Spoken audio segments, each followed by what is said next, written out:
Hi, ladies and gentlemen. This is Tony Holowitz, and I'm finding some of my clients are having a hard problem today on April Fool's Day, April 1st, 2022. Sort of ironic, but people are having a hard time opening Act, and they're getting an error message that says it cannot connect. So, having said that, let me show you how to fix it.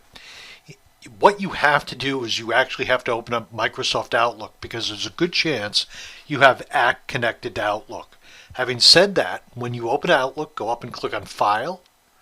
When this account information box opens up, go down to Options. A new box will pop up. Click on Add-ins. And what I want you to observe is that there's something called an Act Outlook add-in. And I'm going to come down here to where it says COM add-ins, and I'm going to click on Go. And what you want to do is you want to make sure this add-in is connected. So I'm going to click on that, and I'm going to click OK.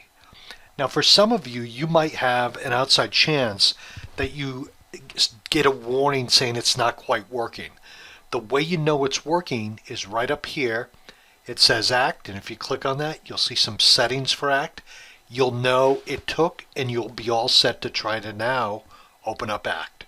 So go back, try to open up Act, and I think that will solve the problem. Ladies and gentlemen, my name is Tony Holowitz. Thank you very much. Have a great day. Bye now.